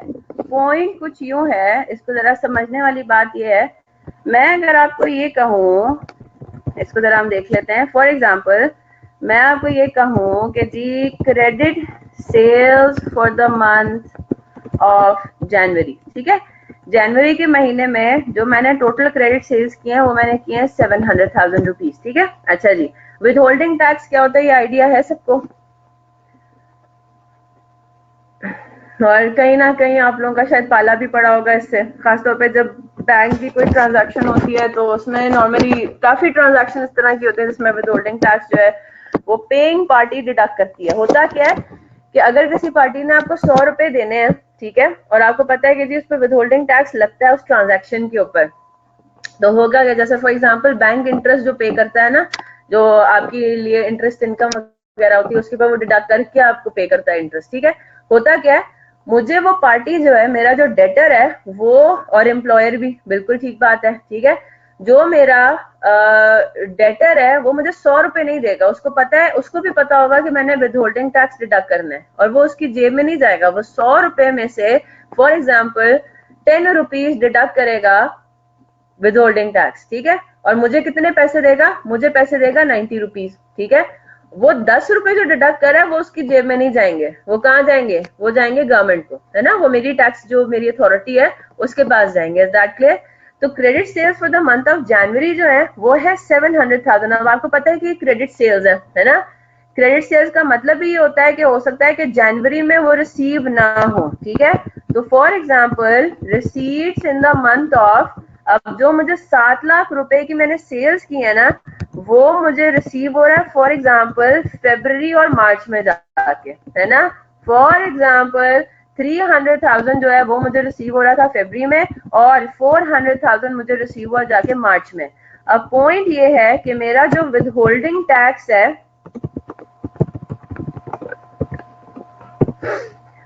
वो कब और किस फिगर पे अप्लाई होगा। हाँ जी, अब मेरा जो विद होल्डिंग टैक्स है ना वो मेरा अप्लाई होगा फरवरी और मार्च के महीने में, ठीक है। नहीं, मैं उसको डिडक्ट होता हुआ कब दिखाऊंगी, अपनी कलेक्शंस में से, अपनी कलेक्शन में से डिडक्ट होते हुए कैसे दिखाऊंगी। एक तो मेरे पास ये है कि फरवरी में जब मैं अपनी कलेक्शन दिखाऊंगी ना 3 लाख, है ना, फरवरी की कलेक्शन मेरी क्या होगी, फेब्रवरी की रिसीट में आएगा, वो मेरी रिसीट में आएगा 300,000 माइनस 300,000 का 6%। बात समझ आ रही है? ठीक है ना। तो मैं जो फेब्रवरी के महीने में रिसीट दिखाऊंगी ना वो मेरे पास एक्चुअली क्या होगा, 300,000 का, बेसिकली मैं अगर डायरेक्टली काम करूं तो 94%। Is that clear? 2,82,000 में दिखाऊंगी, ठीक है। इसी तरह से मार्च के महीने में जो मैं रिसीट दिखाऊंगी ना, मार्च के महीने में रिसीट के अंदर मेरे पास आ जाएगा जी 400,000 माइनस 400,000 का 6%। आई होप ये बात सबको समझ में आ रही है, ठीक है। तो इसका मतलब क्या हुआ कि मेरा जो विदहोल्डिंग टैक्स का इम्पैक्ट है वो जनवरी में पड़ेगा ही नहीं, सेल क्योंकि हो रही है जनवरी में। जनवरी में सिर्फ क्या हो रही है, जनवरी में मेरे पास सिर्फ और सिर्फ सेल हो रही है, मेरे पास कोई रिसीट्स नहीं है, और विदहोल्डिंग टैक्स तो डिडक्ट ही तब होना है जब आपकी एक्चुअली क्या हो, रिसीट हो।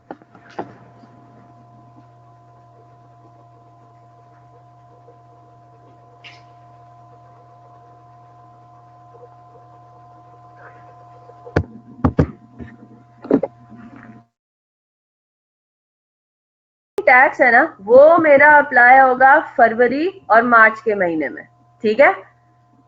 नहीं, मैं उसको डिडक्ट होता हुआ कब दिखाऊंगी, अपनी कलेक्शंस में से, अपनी कलेक्शन में से डिडक्ट होते हुए कैसे दिखाऊंगी। एक तो मेरे पास ये है कि फरवरी में जब मैं अपनी कलेक्शन दिखाऊंगी ना 3 लाख, है ना, फरवरी की कलेक्शन मेरी क्या होगी, फेब्रवरी की रिसीट में आएगा, वो मेरी रिसीट में आएगा 300,000 माइनस 300,000 का 6%। बात समझ आ रही है?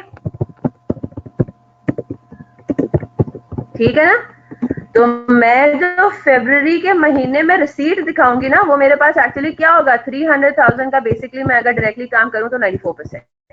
Is that clear? 2,82,000 में दिखाऊंगी, ठीक है। इसी तरह से मार्च के महीने में जो मैं रिसीट दिखाऊंगी ना, मार्च के महीने में रिसीट के अंदर मेरे पास आ जाएगा जी 400,000 माइनस 400,000 का 6%। आई होप ये बात सबको समझ में आ रही है, ठीक है। तो इसका मतलब क्या हुआ कि मेरा जो विदहोल्डिंग टैक्स का इम्पैक्ट है वो जनवरी में पड़ेगा ही नहीं, सेल क्योंकि हो रही है जनवरी में। जनवरी में सिर्फ क्या हो रही है, जनवरी में मेरे पास सिर्फ और सिर्फ सेल हो रही है, मेरे पास कोई रिसीट्स नहीं है, और विदहोल्डिंग टैक्स तो डिडक्ट ही तब होना है जब आपकी एक्चुअली क्या हो, रिसीट हो।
हाँ जी, just give me a minute, मैं जरा अपने लैपटॉप से दोबारा लॉग इन कर लूं।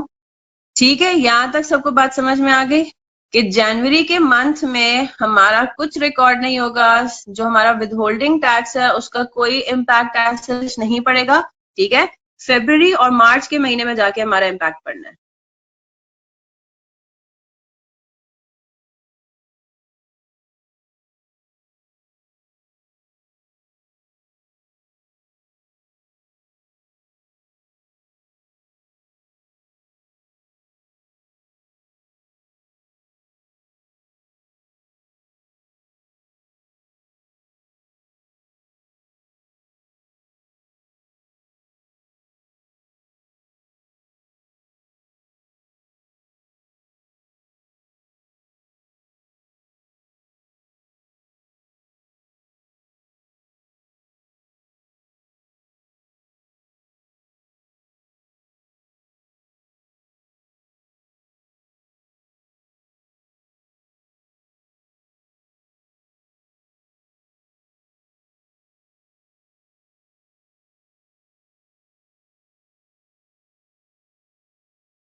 जी, आवाज आ रही है?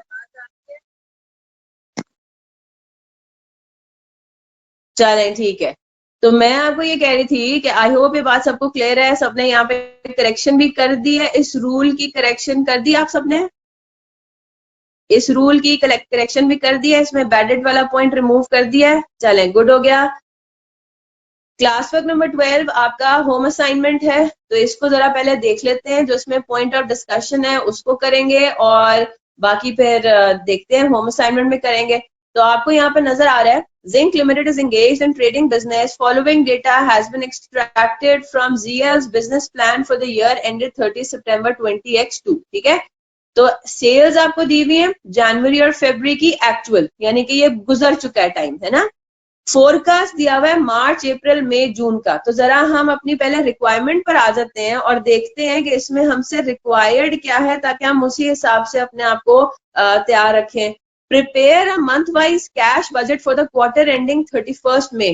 तो क्वार्टर एंडिंग 31 मई से क्या मुराद है? मार्च अप्रैल मई ओनली, है ना। मार्च अप्रैल में तो इन्होंने फिर जून की क्यों फोरकास्ट दी हुई है? हो सकता है वो इन्वेंट्री लेवल्स के लिए दी हो, है ना। जून का फिर उन्होंने इन्फॉर्मेशन क्यों दिया है? हो सकता है इन्वेंट्री का हो कि भाई inventory is to be maintain at the rate of 80% of the following month sales. लेकिन आपको पता है कि सेल्स वैल्यू नहीं पिक करनी, कॉस्ट ऑफ सेल्स लेनी है। जरा देख लेते हैं उसको। Cash sale is 20% of the total sales. ठीक है जनाब। ZL earns a gross profit of 25% of sales and uniformly maintains stocks at 80% of the projected sale of the following month। चलो जी, जून के महीने की सेल्स की लॉजिक भी समझ में आ गई। तो ग्रॉस प्रॉफिट अप्लाई करके हर सेल का कॉस्ट ऑफ सेल निकालेंगे और ओपनिंग और क्लोजिंग इन्वेंट्रीज कैलकुलेट कर लेंगे, है ना। अच्छा जी, फिर वो क्या कह रहा है? 60% of the debtors are collected in the first month. अब जरा गौर से देखिएगा, 80% ऑफ द टोटल सेल्स तो हो गई क्रेडिट सेल्स, है ना। 20% कैश सेल्स है, तो 80% हो जाएंगी क्रेडिट सेल्स। अब उन 80% जो क्रेडिट सेल्स हैं उनमें से वो कह रहा है कि 60% of the debtors are collected in the first month subsequent to sale, whereas the remaining debtors are collected in the second month following sales। तो क्या मतलब हुआ? मार्च के महीने की जो सेल है उसकी कलेक्शन कुछ हो रही होगी अप्रैल में और कुछ हो रही होगी मई में। Very good. इसी तरह से पीछे जब चलते हैं हम, पीछे की सेल्स फिर उन्होंने हमें क्यों दी हुई है एक्चुअल, वो भी इसी पॉइंट के लिए दी होंगी। क्यों दी हुई है? अब जरा जनवरी से स्टार्ट करते हैं। जनवरी के महीने की जो सेल्स हुई थी उनमें कुछ कलेक्शन फरवरी में हो गई है और कुछ कलेक्शन अभी मार्च में होगी। यस और नो? इसी तरह फरवरी की जो सेल्स हैं उनकी कुछ कलेक्शन मार्च में होगी, कुछ कलेक्शन अप्रैल में होगी। तो पास्ट और फ्यूचर का जो डेटा दिया हुआ है वो भी हमें कहीं ना कहीं इस्तेमाल होता हुआ नजर आ रहा है ना।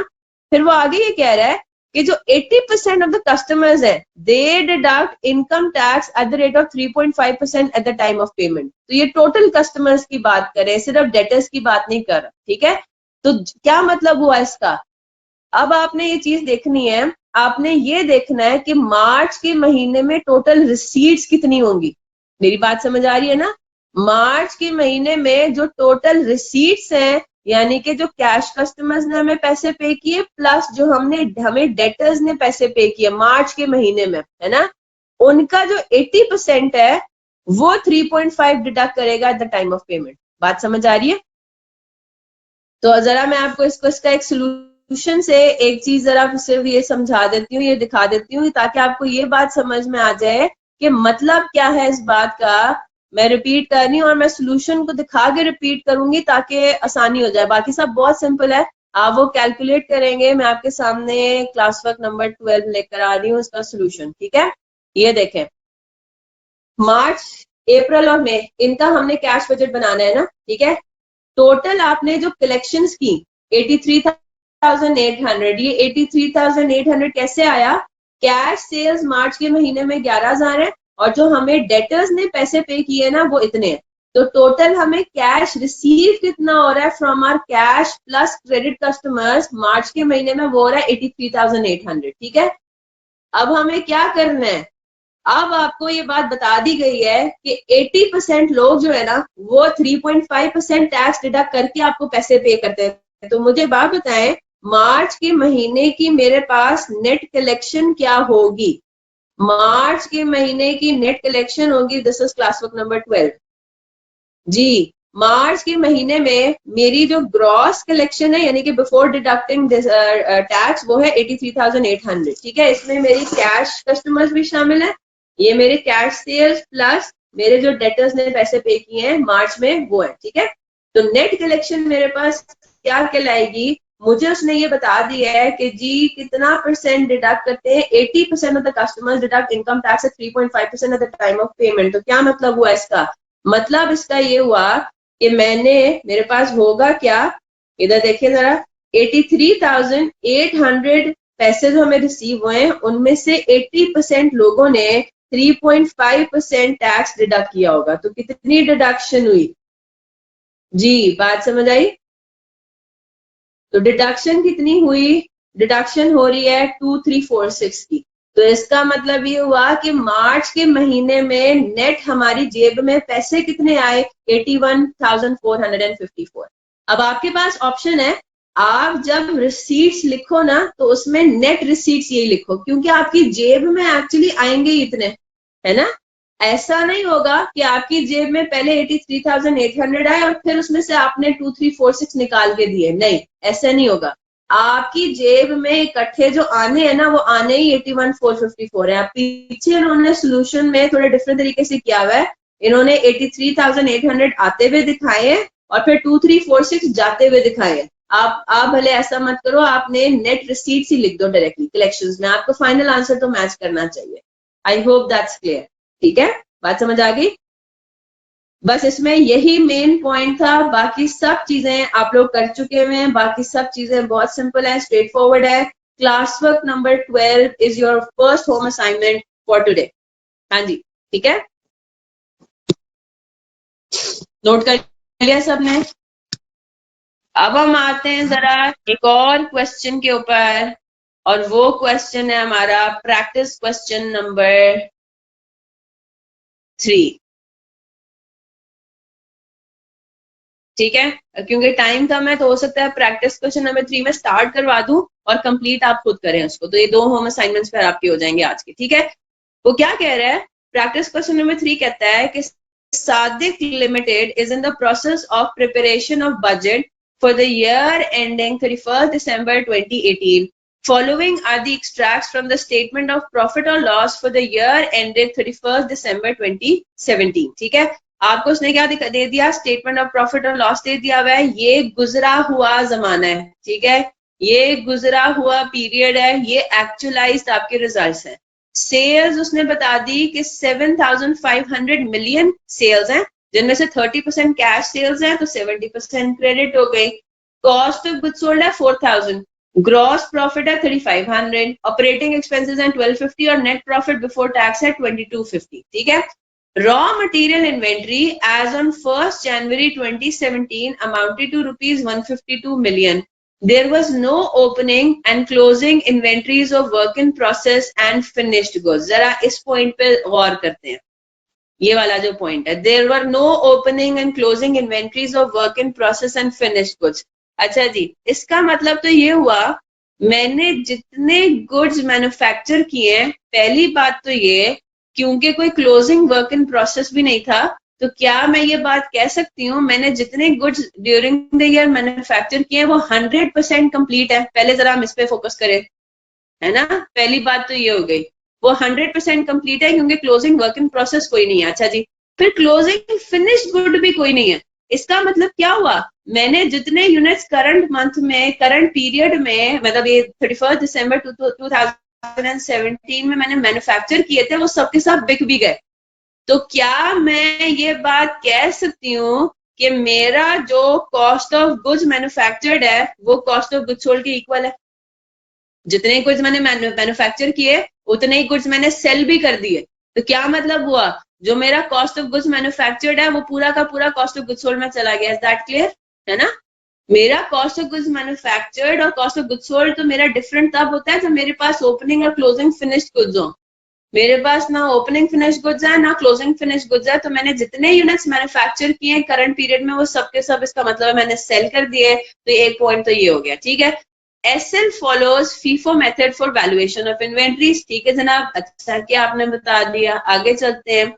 Following are the projections to be used in the preparation of the budget. लेकिन पहले सवाल तो ये उठता है कौन से बजट की ये बात कर रहा है, तो उसके लिए हम आ जाते हैं रिक्वायरमेंट पे। रिक्वायरमेंट में वो कह रहा है compute the budgeted net cash inflows और outflows for the year ending 31 December 2018 assuming there are 360 days in a year. ठीक है, चलें जी, अब आगे चलते हैं।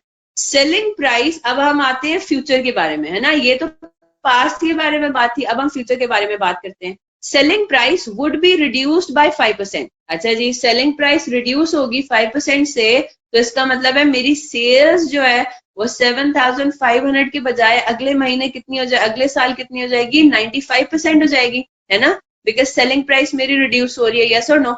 तो मैंने पहले, सबसे पहले अपने सेल्स में हो जाएगा कि भाई 25% मेरा रिड्यूस हो रहा है, तो 95% हो जाएगी मेरी सेल्स कंपेयर टू पिछला पीरियड। पहले जरा हम परसेंटेजेस में बात कर लें, फिर अमाउंट हम इकट्ठा कैलकुलेट कर लेंगे। अच्छा जी, आगे वो कह रहा है further credit period offer to customers would be reduced from 45 days to 30 days. अच्छा जी, आपने क्रेडिट पीरियड अपने कस्टमर्स को कम कर दिया, ठीक है।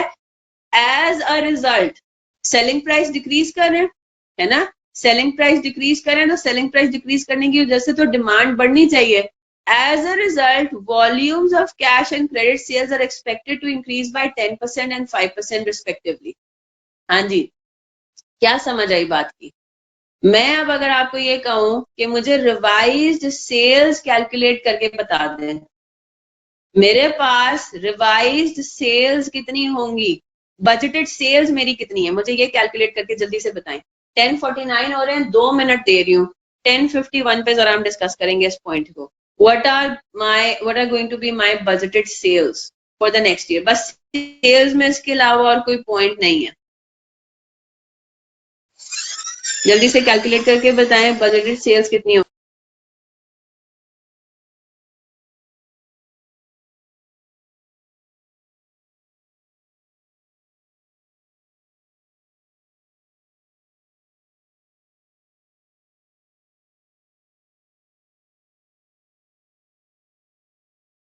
मेन पॉइंट है रिसीट्स या पेमेंट।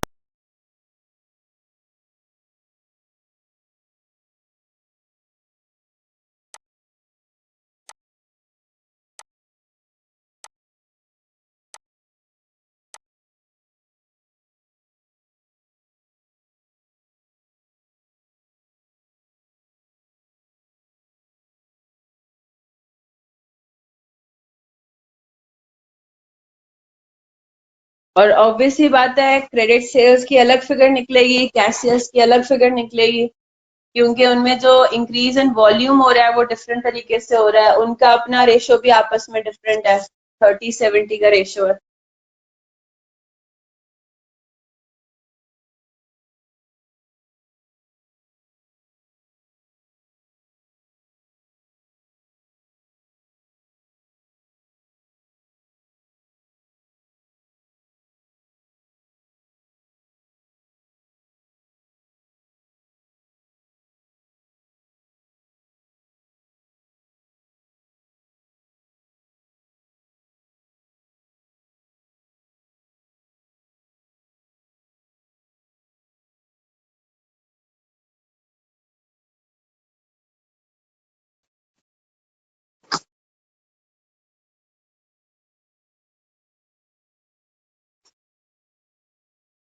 वेरी गुड सना, बिल्कुल ठीक। अप टू 2 डेसिमल प्लेसेस लें तो ज्यादा अच्छा है। ठीक है, अप टू 2 डेसिमल प्लेसेस लें तो ज्यादा अच्छा है। याद रखिएगा हमारा हर कैलकुलेशन का पॉइंट क्या है, हर कैलकुलेशन का ऑब्जेक्टिव है टू फाइंड आउट रिसीट और पेमेंट्स, है ना, है ना, ये हमारा मेन पॉइंट है, रिसीट्स या पेमेंट्स की कैलकुलेशन। चलें जी, प्रैक्टिस क्वेश्चन नंबर 3 जरा हम स्टार्ट करने जा रहे हैं। तो बात आपको खैर से समझ में आ रही है, तो एक एक करके चीजों को लेकर चलेंगे। सबसे पहले तो जरा हम अपना स्टार्ट कर देते हैं, किधर गया प्रैक्टिस क्वेश्चन नंबर 3, ये रहा। प्रैक्टिस क्वेश्चन नंबर 3 में जरा हम अपने बजट का फॉर्मेट वगैरह डालना बनाना शुरू कर देते हैं और फिर नीचे अगले पेज से फिर हम वर्किंग स्टार्ट कर देंगे, है ना। सादिक लिमिटेड है, तो हमारा ऑब्जेक्टिव जो है ये वाला जो कह रहे हैं कि नेट कैश इनफ्लो या आउटफ्लो हमें पता लग जाए, वो हमें मिलेगा कैश बजट से, है ना। चलें जी, कैश बजट आ गया। कौन से पीरियड के लिए हमें बनाना है? हमें बनाना है for the year ending 31 December 2018।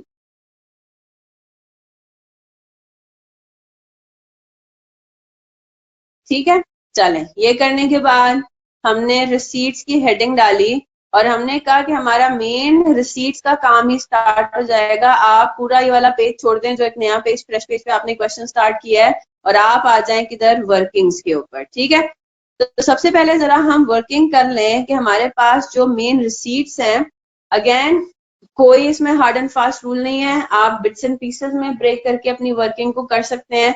तो सबसे पहले तो मैं देखती हूँ कि मेरे पास जो one of the major sources of receipts है कैश सेल्स, उसकी कितनी अमाउंट बनती है, और वो आपने कैलकुलेट करके मुझे बता दिया, है ना। हम बेसिस बनाएंगे अपने 7500 को ही, है ना। तो 7500 का 30% जो है वो मेरे पास था पिछले साल का कैश सेल। ठीक है, ये मेरे पास बेसिस बन गया 7500 इंटू 30%। और आपने मुझे कैलकुलेट करके बता दिया है, पहली बात तो ये कि selling price would be reduce by 5%, लेकिन साथ ही साथ volume of cash sale would is expected to increase by 10%, है ना। तो मेरे पास बजटेड कैश सेल कितनी हो जाएगी, वो हो जाएगी 2250 को पहले तो मैं करूंगी 95%, 5% जो रिड्यूस होगा तो उससे क्या होगा, सेलिंग प्राइस रिड्यूस होने की वजह से मेरी सेल्स वैल्यू भी कम हो जाएगी। लेकिन साथ ही साथ मेरे पास क्या हो रहा है, 110% का इजाफा भी हो रहा है ना, वॉल्यूम मेरा बढ़ रहा है। तो this multiplied by 95% multiplied by 110%, तो मेरे पास cash sales, budgeted cash sales up to 2 decimal places आ जाता है 2351.25। I hope that's clear. तो मैं क्या करूं, मैं अपने कैश बजट में पूरे साल का इकट्ठा ही बनाना है, कोई मंथ वाइज आपको बाइफिकेशन नहीं करनी। तो मैंने यहाँ पे फिगर उठा के लिख दी, ideally up to 2 decimal places 2351.25, और ये मेरे पास सारी फिगर्स किस में आ रही हैं, रुपीज एंड मिलियन में। ठीक है, इज दैट क्लियर। ये मैंने यहाँ पे हेडिंग्स भी डाल दी और मैंने यहाँ पे लिख दिया cash sales, receipts from cash sales. फिर उसके बाद क्या है, कलेक्शंस फ्रॉम डेटर्स। ठीक है, कलेक्शंस फ्रॉम डेटर्स। अब जरा हम इसकी वर्किंग पर आ जाते हैं, कलेक्शन फ्रॉम डेटर्स की वर्किंग के अंदर।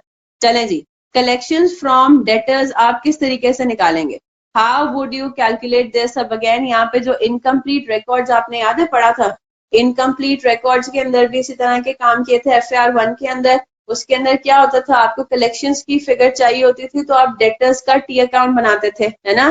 तो यहाँ पे भी वैसे ही कर लेते हैं, आप चाहें तो आप इसको स्टेटमेंट फॉर्म में कर लें, चाहें तो आप प्रॉपर टी अकाउंट बनाएं, क्योंकि मुझे पर्सनली टी अकाउंट बना के काम करने में ज्यादा अंडरस्टैंडिंग डेवलप होती है। एड लेस करना क्या है क्या नहीं करना, वो ज्यादा आसानी मुझे लगती है। तो इस वजह से मैं यहाँ पे डेटर्स का टी अकाउंट ही बनाऊंगी। सबसे पहली चीज मुझे क्या चाहिए, मुझे चाहिए डेटर्स का ब्रॉड डाउन, है ना। चले जी, डेटर्स के ब्रॉड डाउन के लिए उसने आपको इंफॉर्मेशन क्या दी है, ये वाली बात दे दी है। क्या कह रहा है ये, credit period offer to customers would be reduced from 45 days to 30 days. तो इसका मतलब ये हुआ कि पिछले साल के एंड तक, यानी कि 31 दिसंबर 2017 तक मेरा क्रेडिट पीरियड कितना था जो मैं अपने कस्टमर्स को ऑफर करती थी, 45 डेज। Is that clear. याद है FAR 1 में भी ऐसा काम किया हुआ है, क्या काम किया हुआ है जरा मुझे बताएं, किस तरह से कैलकुलेट करेंगे। पिछले साल की सेल्स थी टोटल 7500, उसका 70% था क्रेडिट सेल्स। अब मेरी बात गौर से सुनिएगा, क्रेडिट सेल्स में मैंने 45 डेज का क्रेडिट पीरियड दिया हुआ था, इसका मतलब ये हुआ ये डेटर्स मेरे कितने थे, debtors were equal to 45 days of my credit sales, इसका मतलब ये हुआ। Is that clear? तो मेरा जो ओपनिंग बैलेंस है, मेरा ओपनिंग बैलेंस इस तरह से आ जाएगा। क्वेश्चन में उसने आपको बता दिया हुआ है कि आपने अज्यूम करना है कि साल में 360 डेज हैं, 365 नहीं है। तो मेरे पास आ गया पिछले साल के जो मेरे पास क्लोजिंग डेटर्स थे वही मेरे पास इस साल के ओपनिंग हो जाएंगे। ठीक है, अच्छा जी। अब उसने ये कहा है कि आपने पहली बात तो ये देख लेंगे अप टू रेशियो वाला फॉर्मूला, इसको आप अप टू 2 डेसिमल प्लेसेस याद से लीजिएगा। ठीक है, इसको आपने इसी तरह से करना है प्रॉपर तरीके से। अप टू 2 डेसिमल प्लेसेस मैंने ले लिया। अच्छा जी, फिर मुझे क्या चाहिए, मुझे मेरा मेन ऑब्जेक्टिव क्या है कि मेरे पास कलेक्शन फ्रॉम डेटर्स आ जाए, है ना, कलेक्शन फ्रॉम डेटर्स। मेरे पास ये मेरी बैलेंसिंग फिगर होनी चाहिए, यस और नो। तो इस फिगर को कैलकुलेट करने के लिए मुझे बाकी सारी चीजें चाहिए। मुझे एक और चीज क्या चाहिए, क्रेडिट सेल्स, है ना। अब क्रेडिट सेल्स की फिगर भी मैं कैसे, यहीं पे मैं वर्किंग कर लूं, यहीं पे मैं वर्किंग कर लेती हूँ। कैसे वर्किंग करूंगी, 7500 का 70% मेरा था पिछले साल की क्रेडिट सेल्स, है ना। उसमें सबसे पहले तो मेरे पास डिक्लाइन आएगा 95% का, वही जिस तरह मैंने कैश सेल्स में किया, है ना। मेरे पास 70% जो मेरे पास क्रेडिट सेल्स हैं उनके अंदर पहले तो 95% का डिक्लाइन आएगा और फिर मेरे पास इंक्रीज आएगा 5% का। तो मैंने क्या करना है, इनटू मैंने किया 105 ओवर 100, 105% का। Is that clear? तो मेरे पास इसका मतलब है करंट मंथ, करंट पीरियड जो मेरा बजटेड पीरियड है जिसकी मैं अभी कैलकुलेशन कर रही हूँ, उसमें मेरे पास क्रेडिट सेल्स आ जाएंगी कुछ यूं। यहां तक बात सबको क्लियर है?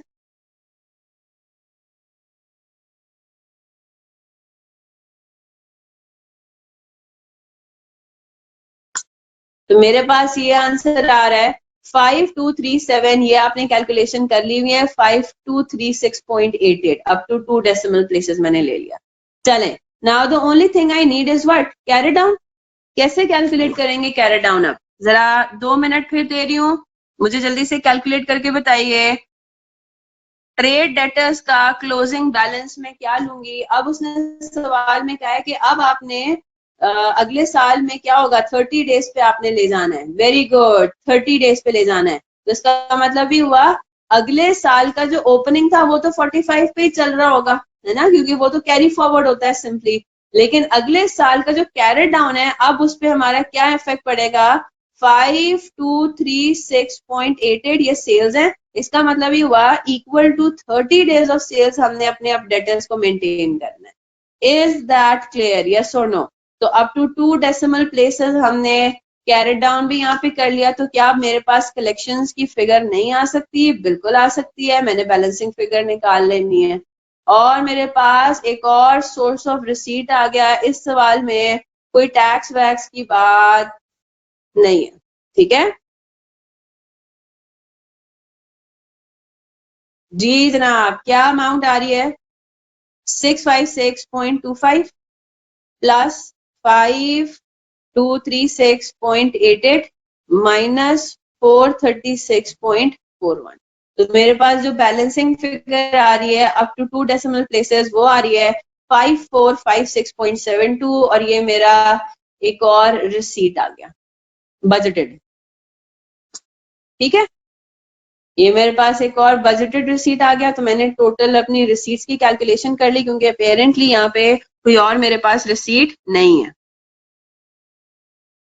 ठीक है, फिर उसके बाद पेमेंट्स की बारी आएगी। बस पेमेंट्स में मैं जरा एक पॉइंट डिस्कस कर लूं, फिर बाकी सब आपने एज होम असाइनमेंट करना होगा, कंप्लीट करना होगा। ठीक है, पेमेंट्स की तरफ आते हैं। तो पेमेंट्स के लिए अब जरा हम बाकी सारी इन्फॉर्मेशन को जरा देखना शुरू करते हैं। वैसे तो आइडियली हमें पूरे सवाल को रीड कर लेना चाहिए था, लेकिन टाइम की कमी की वजह से मैंने किया नहीं, मैंने सिर्फ सेल्स के ऊपर फोकस किया। बाकी फिर अभी हम आते हैं। अब आगे वो क्या कह रहा है, ratio of manufacturing cost was 5:3:2 for raw material, direct labour and factory overheads respectively. ठीक है, यानी कि 50% रॉ मटेरियल का 5/10 हो गया, है ना। 30% मेरा डायरेक्ट लेबर का और फैक्ट्री ओवरहेड्स के 2% है किसका, आपका जो 20% है किसका, जो कॉस्ट ऑफ गुड्स मैन्युफैक्चर्ड है उसकी बात कर रहा है, रेशियो ऑफ मैन्युफैक्चरिंग कॉस्ट, ठीक है। All operating expenses and 20% of factory overheads are fixed. तो ये क्यों बता रहे हैं हमें, ताकि हम वही बजटेड कैलकुलेट करें कि भाई बजटेड में फिक्स्ड ओवरहेड्स तो चेंज नहीं होंगे ना, जो पिछले साल के वही करंट साल के भी होंगे, है ना। आगे चलते हैं। Total depreciation for the year 2017 amounted to ₹100 million and was apportioned between manufacturing cost and operating expenses in the ratio of 7:3। क्या मतलब हुआ इसका कि 100 मिलियन को और जो मैन्युफैक्चरिंग में गई हुई है और जो ऑपरेटिंग एक्सपेंसेस में डेप्रिसिएशन गई हुई है उसको हमने बेसिकली कंसिडर नहीं करना व्हाइल कैलकुलेटिंग पेमेंट्स, है ना। याद है ना, पेमेंट्स की कैलकुलेशन के टाइम पे डेप्रिसिएशन को एक्सक्लूड करना है because that is a non cash item. Raw material inventory would be maintained at 30% of consumption up to 31 December it was maintained at 45 days of consumption. अब यहाँ पे आप क्या चेंज देख रहे हैं, यहाँ पे रॉ मटेरियल की बात हो रही है, पहली बात तो ये, यहाँ पे फिनिश गुड्स की बात नहीं हो रही क्योंकि फिनिश गुड्स यहाँ पे मेंटेन ही नहीं हो रहे। तो रॉ मटेरियल के केस में हम सेल्स का हवाला नहीं दे रहे, हम ये नहीं कह रहे कि raw material is to be maintained at 80% of the projected sales. क्यों? क्योंकि रॉ मटेरियल का डायरेक्ट विद सेल्स से ताल्लुक नहीं है, रॉ मटेरियल पहले कंज्यूम होएगा। रॉ मटेरियल इन्वेंट्री के केस में वो आपको हमेशा कंजम्पशन से रिलेशनशिप बताएगा उसकी, ठीक है। तो पहले हम रॉ मटेरियल कंज्यूम्ड तो निकाले कि हमने बजटेड हमारा क्या है कि हमने रॉ मटेरियल कितना कंज्यूम करना है, उसका फिर हमने 30 डेज और 45 डेज की बात करनी है, ठीक है। Raw material prices and direct labor rate would increase by 10% and 6% respectively. Impact on inflation on all other costs will be 5%. The existing policy of payment to raw material suppliers in 30 days is to be changed to 15 days. Other costs are to be paid in a month of incurrence. तो मैं अभी आपको सिर्फ और सिर्फ payment to creditors बता रही हूँ जिसमें रॉ मटेरियल की बात हो रही है। तो सबसे पहले अगेन वही वाली बात आ जाती है कि हमें ये बात तो पता लग जाए payment to creditors for raw material purchases, ठीक है। तो हम रॉ मटेरियल परचेजेस की जो पेमेंट हो रही है, पहली बात तो ये कि इसमें कोई कैश पेमेंट अपेरेंटली नहीं हो रही है ना, कैश परचेजेस नहीं हो रहे। क्यों? क्योंकि existing policy of payment to raw material is 30 days, यानी कि आप वो क्रेडिट पे ही खरीदते हो सिर्फ, ठीक है। तो यानी कि वहां पे सिर्फ और सिर्फ पेमेंट टू क्रेडिटर्स की बात आएगी। चलें जी, अब हम जरा इधर आ जाते हैं, payment to creditors for raw material purchases. चले जी, अब जरा पहले इसकी वर्किंग पे जरा फोकस करते हैं। हमने पेमेंट टू क्रेडिटर्स निकालना है, लेकिन उसके लिए हमें बहुत सारी चीजों की जरूरत है। अगेन पेमेंट टू क्रेडिटर्स आप किस तरीके से निकालेंगे? आइडियली क्रेडिटर्स का टी अकाउंट बना के, है ना, आइडियली, क्योंकि इसके अलावा आपको कोई खास इन्फॉर्मेशन नहीं दी हुई। तो जिस तरह हमने डेटर्स के टी अकाउंट से कलेक्शन निकाली थी, उसी तरह अब हम क्रेडिटर्स के टी अकाउंट से भी कोई काम करेंगे। क्या होगा? ऑब्वियसली बात है, ब्रॉड डाउन आपको चाहिए, है ना। आपको साथ ही क्या इन्फॉर्मेशन चाहिए? क्रेडिट परचेजेस चाहिए, सारी की सारी purchases are credit in nature. तो जब आप ये करेंगे तो आपके पास पेमेंट टू क्रेडिटर्स आ जाएगा एज योर बैलेंसिंग फिगर, ठीक है। ये आपके पास आ जाएगा बैलेंसिंग फिगर, ये आपका मेन आंसर आ जाएगा। चलें जी, तो पहले जरा ब्रॉड डाउन की बात कर लेते हैं, ठीक है। ब्रॉड डाउन ओपनिंग बैलेंस हमारा क्या होगा, कैसे कैलकुलेट करेंगे, इसको जरा देख लेते हैं। अच्छा जी,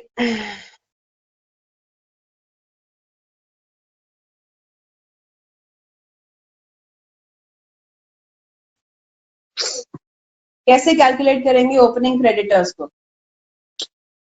उसके लिए हमें ऑडिट क्लास 11:06 हो गया। चले एक काम ये करें, प्रैक्टिस क्वेश्चन नंबर 3 अटेम्प्ट करने की कोशिश करें, ठीक है। अगेन इसमें सीमैक एज सच खुद बजाते खुद इसमें सीमैक का कोई कॉन्सेप्ट एज सच अप्लाई नहीं हो रहा। ये सारा क्या है, सारा ये वैसे तो अप्लाई हो रहा है, जैसे पता है कॉस्ट ऑफ गुड्स मैन्युफैक्चर्ड के फॉर्मूले को हमने अप्लाई करना है, लेकिन सारा सारा खेल है आपके थिंकिंग का और अपनी एनालिटिकल स्किल्स का, ठीक है। तो प्रैक्टिस क्वेश्चन नंबर 3 अटेम्प्ट करने की कोशिश करेंगे, जल्दी कंप्लीट करें इसको, और क्लास वर्क नंबर 12 आपने करना है। और इसके अलावा जो एक और चीज है बैडेड वाला, जो मैंने आपको पॉइंट समझाना था, वो फिर इंशाल्लाह कल करेंगे हम। और कल हमारी कोशिश ये रहेगी कि हम बजटेड प्रॉफिट एंड लॉस पर आ जाए। अगर नहीं आ सके तो मैं आपको ये बता रही हूँ कि संडे को मैं आपकी क्लास रख रही हूँ इंशाल्लाह 11 बजे, 11 से 2 बजे तक आपकी क्लास होगी 3 घंटे की, क्योंकि उसमें मैंने बजटिंग को क्लोज करना है, वाइंड अप करना है, ठीक है। तो इंशाल्लाह संडे को भी आप लोगों का ऑन अब हो गया है, क्योंकि अब हम खैर से हमारा लास्ट मंथ ही है, इसमें हम जितनी भी मेहनत करें, मेरे ख्याल से ड्यूरिंग द वीक हम काफी अच्छे पेस पे जा रहे होते हैं, ठीक है, इतना कोई हेक्टिक भी नहीं होता कुछ। तो let's put in some Sundays and complete our syllabus. चले जी, इंशाल्लाह कल मिलते हैं। दुआ में याद रखिएगा। अल्लाह हाफिज।